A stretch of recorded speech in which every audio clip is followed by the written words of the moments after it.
Well, hello, everybody. It's Mike with Spray Jones, and I have been just itching for a while to get into ranking a tier list of insulations. So, sitting before me here today, I have got a whole bunch of different insulation types, and we're going to plop them down into the chart and explain to you why we think certain ones rank higher than others. And no, I ain't doing the hype thing. I'm just going to do practical, real world, boots on the ground, just facts. Why are we choosing one over the other? We're going to get into it right here, right now. I'm the owner of Spray Jones, and I am a contracting firm in Canada. I've been spraying foam for 20 years. I've been in the spray foam industry for 25. So let's get into this list. Let's take a look at it. Some people are going to say it's controversial. I'm going to say it's real world. So the way that our column is going to rate here is D is at the bottom. When you got D's in school or F's, that was bad. So A, B, C is self-explanatory. S is going to be like the ultimate best of the best. Closer you are to your respective columns, the better you are out of the group. So the dumbest of the dumb will rank further into the right-hand side of this scale, and the betters of each column will rank more towards the left. Let's start with number one. This is radiant barrier. Now I'm going to put this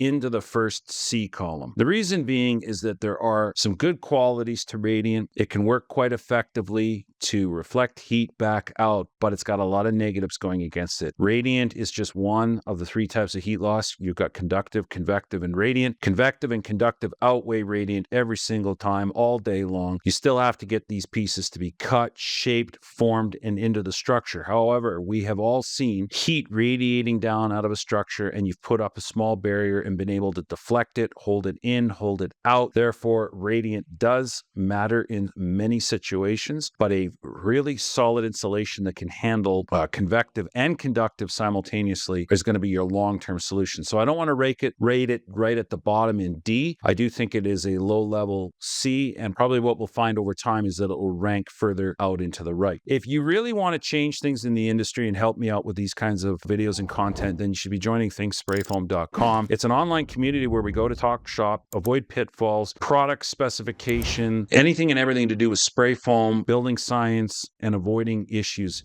as far as code is related, and helping you get better, helping you enhance what you're already doing. Most of the people are getting 10, 50, 60 times, depending on the level of their questions, answered in the community. Next, we're going to deal with cotton insulation. Now, cotton insulation, all insulations that have to be grown, I'm ranking in level D. The reason being is that, folks, we cannot sit here and use cropland and room and space for people to live to grow our insulations. And we shouldn't be supplementing things that we can get out of the ground with things that can be grown on the surface of the ground. So cotton insulation, if we all decided to go cotton, it's air permeable, it's water permeable, it needs additional air sealing products, it's not using any gases to insulate with.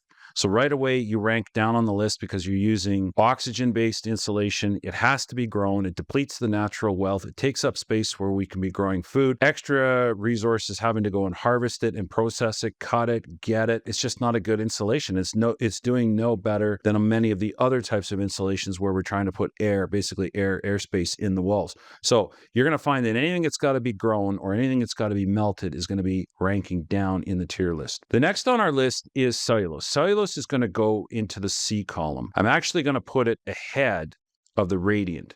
And the reason being is that cellulose can be dense packed into walls, into roofs. It's an excellent sound attenuator. It can have agents placed into it to help it with the settling and the sagging, but it is a really good all-round insulation if you had no choice but to go with something that is going to be air-based, oxygen-based insulation. Cellulose is it. It can come out of recycled newspapers and wood products and paper products, pulp products that we're already using. So there's a huge recycled content market for it. So we're not necessarily having to go out and cut down new trees and get new wood in order to make it. The recycled content can be very, very high. It can handle a lot of things a lot better when it comes to fire, but it is a low ranking insulation. I'm never going to grade it any higher than C because it deals with dust. It can settle out by gravity, right? It can't be used in all sorts of situations where gravity is going to be its enemy, and it absorbs water. Like you get it wet, it doesn't want to work, and it needs additional air sealing products. So it's not going to rank very high. Next, we're going to move into Cork. Cork is going to be a B. I like Cork insulations for their productivity. They are a pretty good insulator. For a while there was some pretty big hype on spraying Cork on the outside of buildings. It does work, but The only reason I will not grant it any higher status is because you've got to grow it. It's going to be agriculturally produced and harvested. And you're just, again, depleting the natural surface wealth that you can be using for crop production, land expansion, people, and what have you. And I think there's just a lot of better options. Cork has been around forever. You can buy it in sheets, and it does hold up extremely well to moisture. That's the one thing with cork, right? We've all seen cork in a bottle. We know that it's got excellent water, hygroscopic, hydrophobic relevance, and therefore I think putting it a little bit ahead of cellulose and definitely ahead of cotton and definitely ahead of fibers matters because of how it handles the water, but you're still going to have to deal with air sealing and how it's going to be fastened. Polyisocyanurate is definitely a B product, and it's polyurethane foam. It's polyurethane foam that's made in a factory, and it's going to have some type of a sheet product over top of it. Right away, you're dealing with a cellular foam plastic. It's impervious to water. It can be made inside controlled conditions. You can have a radiant reflective barrier on it. It's better than the cork in the sense that we don't need any land space in order to actually go out and grow it and develop it. We can take the resources for plastics. And folks, before you start saying that you want to go plastics free, then you want to go plastics free, you're going to have to remove yourself off the earth, because your computer is plastic, your phone is plastic, your glasses are plastic, your shoes are plastic, your car is plastic. We cannot go back to wood, hay, and straw. Human progress demands that we're dealing with steel versus just wood, brick versus just rock, and plastics are a natural way that we're going to be able to deal with polymers versus just dealing with woods and veneers. The cellular structure in the polyurethane foam is important. The problem with the sheet products, any sheet products, is how they're fitted together, complexity of design that you can place them into, fasteners that you need to have. And then when you get more moisture and water behind a sheet product, you're done. You're finished. You're defeated. So they'll never rank any higher, no matter how great they possibly could perform. They're not going to rank in my book any higher than B, nor should we rank them any higher than B. All right, next is hemp on our list. That's going to be a solid D. Again, taking cropland, hemp's got a lot of great things going for it, for rope and for clothing and nutritional benefits they've got. But the issue with hemp is I do not want to see wood, hay, straw, horsehair, these kinds of old school things. This is what we were dealing with in 1900, 1901, 1920 to try and insulate products. So to take large amounts of crop space that can be used to grow food and to be growing something that's nothing more than insulation means that we're taking away from the ability to sustain ourselves with food supply. I think food supply takes precedence every time, especially when we get something out of the ground and make something in a factory. That's why the petrochemicals and the hydrocarbons are so important. I don't want to start a gigantic fight, but I guess I'll address things. If you think that you want to go to wood, straw, hemp, cotton, where are you going to get the space? Where are you going to get the farmland? Where are you going to get the area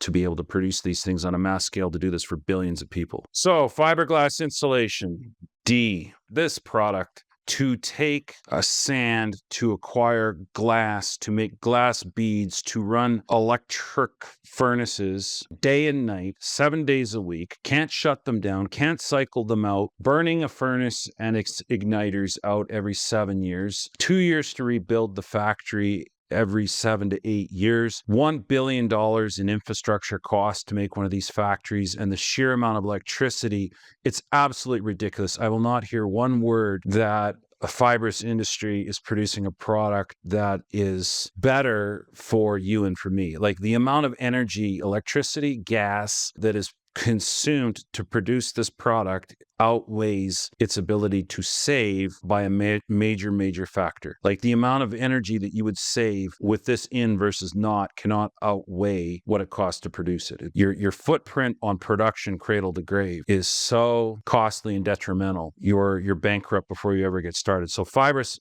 it holds water, creates water issues in the sense that if you don't stop air going through this product, you're going to have condensation, and the fibrous industry has got a huge skeleton in the closet about what goes on when your lungs breathing in jagged glass fibers. So it's ranking at the absolute bottom. Next, we're going to deal with polystyrene. Again, this is going to be a B-rated product. You're dealing with polystyrene versus polyurethane. Polystyrene is a type of polymer that is a thermal plastic. Therefore, as long as heat isn't applied, too much heat, it will stay in its finished state. Otherwise, you apply heat, it will melt, it'll drip, it'll go back into a liquid state, whereas polyurethane will not. It's a thermal set. The molecules are locked, the chains are locked, and it will burn and it will char and it will smoke, but it will not revert back to a liquid. So therefore, polyurethane foam and the cork are going to do better for moisture and longevity. Its EPS is a steam blown foam. They're going to be injecting water, creating steam into a tank to bubble and make basically popcorn. These popcorns are then of varying sizes. You can make them coarse, you can make them fine.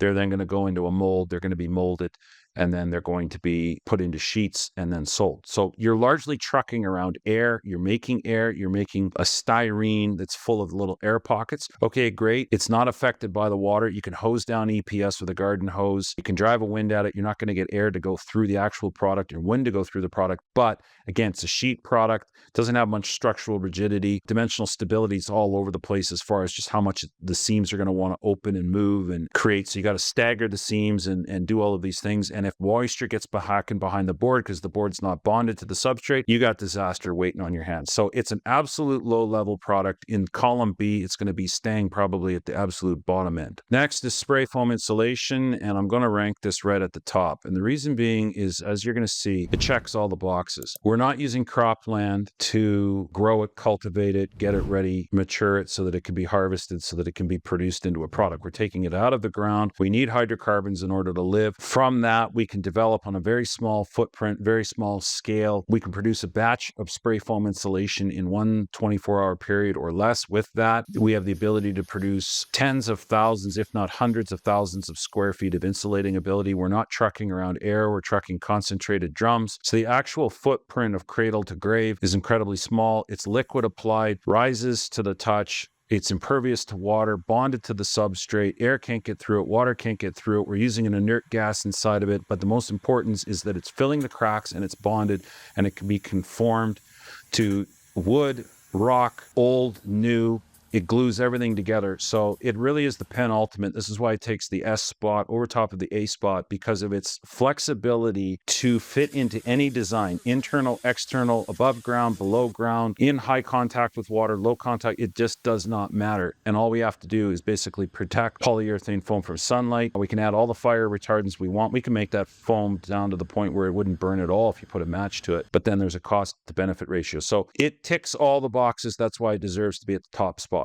Rockwool, solidly down at the bottom. I'll put it in one spot ahead of fibrous, only because fibrous is very open and susceptible to water, and Rockwool is a little bit better in dealing with water. But my gosh, lava rock, the amount of energy, once again, that you are having to spend in the kilns to melt this product, spin it, produce it, it's an incredibly dirty in the plant, way worse than fiberglass. The amount of coking materials, soots. I guess the only thing going for it is that you can point a torch at it and it doesn't want to burn. Well, of course, you're pointing it at rock dust, basically, right? The resurgence of rock salt is sort of a shame in many ways, like the Rockwool product, because we are trying to get away from things that take so much resource to produce. You know, $1 billion plant running day and night that can't be shut down, where there's massive inhalation problems with breathing in the dust and the dirt that is coming with this. And there's a whole lot of research that you can do online about the slag fiber and how much health problems come from slag fiber. And if you don't believe me, if you say that I'm producing bullshit here, then just go and talk to anybody in any steel mill about slag and what slag is to their lungs. Start to think again, like anybody that deals with coal and rock. Asbestos is a rock, coal is a rock, the lava is a rock. You start cutting concrete dust, you don't want to breathe these things into your lungs. So don't come to me with comments that this is better for you, better for the environment, better for everything. You've just been tricked into thinking this. They've pulled the wool over your eyes, or the rock wool over your eyes in this situation. And I think time's up on this stuff that people are seeing that it's better for them and better for the environment, because it's not. Aerogel is here, and this is going to be our first A column occupant. Aerogel is an amazing insulation. The issue is price, affordability, and flexibility of putting it into actual practical designs. We've seen pictures of Aerogel where flame has been placed to it and it won't light things that are on the other side of it on fire. The heat even won't get to it. So there's a lot of amazing properties to aerogel. I think from a basic level of what can we create in scientific achievement, it's an amazing product. The issue that it doesn't rank any higher, why it doesn't take the S slot, is just until we get a liquid applied aerogel into a wall or into a cavity that can bridge the gap from all the seams and transitions and bond to the substrate, it's still going to rank in the A. It's neat. It's interesting. It can be used in some really high-tech aerospace industry applications. But as far as a practical installation long-term for residential and commercial construction, I think it ranks a little bit lower. Sheep's wool, again, down in the D column. I'll put it right here ahead of Rockwool. It's not as dirty. I mean, I'd rather deal with sheep than deal with melting these ridiculous other products. But again, when you are having to take up space and have the animals, have the farming, have the harvesting, could you imagine that everybody's on sheep wool? The size of the farming operations that we would need to have for each country would deplete the ability to grow food in order to produce insulation. So I don't view it as anything practical. I one time listened to a guy talk about flax and hay bales, and I was like, man, how are we going to go back to 2-foot thick walls and be growing this stuff in the field? We don't have enough field space. We don't have enough ability to even grow flax in order to insulate enough buildings for enough people to live in. So it really becomes just sort of a mental masturbation on some sort of a goofball insulation. Vacuum insulated panels, definitely an A, and I would actually put it ahead of the aerogel, because the vacuum panels are a marvelous product because they work just like your vacuum in a thermos, where they've got no air and it's a very good insulator. And we've all seen the performance of what a thermos can do, and there's absolutely no insulation inside. It's just a vacuum sealed tube. So you can get high performance in vacuum insulation. The issue is fastening it, getting the seams to be sealed, getting the building to be watertight. Clips on the panels can be a big time problem, right? Vacuum panel market is important, but it's finicky. They can't be punctured, can't be drilling holes through it. So I think they're intellectually and technologically very interesting, and they perform extremely well, but I think their practicality is going to hold them back. And that's, again, why spray foam trumps this stuff. You can put any type of paneling, any type of backer, any type of superstructure in place and foam it, and away it's going to go. Second to last is extruded polystyrene. Again, this is going to be the top, in my opinion, of the actual rigid insulations. It's a B, solid B. Extruded is just that. They are blowing a blowing agent into the styrene material versus it being like popcorn. Think of it like pushing Play-Doh through a mold. They're extruding it out of a mold, and that's how they're able to put that stepped edge into it so that they can overlap the pieces. And that really is what makes extruded polystyrene better. Extruded is stronger. It's harder to snap it, bend it. The dimensional stability is a lot better than just the straight EPS and the balls that are all together molded. It's still a thermoplastic. It's not a thermal set, but it's that stepped edge, that extruded stepped edge that gives it its advantages. Again, water getting behind it, how it's fastened, the shortcut of the thermal shorts of the fasteners is a problem, especially going into wood. You got a direct path for cold, direct path for moisture to get in. Ingress, it's not a bonded product. Trying to bond it is a problem. Glues, adhesives, mechanical fasteners, I get it. Spray foam is anywhere from 50 to 60%, high as 70% faster. In fact, a lot of guys are starting to see that using extruded and polyisocyanurate boards, if you're going to go that way mentally, why don't you just go polyurethane foam and have the spray foam applied? Finally, I'm going to rank wood fiber insulations. I'm going to put this down as a B. I'm going to put it behind Cork. Yeah, it's last because it can absorb water. And a fibrous wood, we're using lumber all the time in our structure, so they can use wood fibers, chip them out. They can make a fibrous mat product, a dense fibrous mat product. There's no argument that there's some value there. We've all seen that oriented strand board, OSB, for walls, for roofs, gives a natural insulating ability. This is how we do things in Canada, where we'll get the structure, commercial or residential, closed in, windows and doors in, waterproof to the roof, put heat on inside the structure, and a 7/16 or half-inch sheeted or thicker in OS-oriented strand board has enough insulating ability that you can start to actually work inside, warm the walls up, the walls aren't dripping wet, and then you can start putting spray foam on. So there is insulative qualities to stranded products. The problem problem is they're highly water susceptible. They're going to swell. We've all seen with MDF, micro density fibers. This is what's going to go on.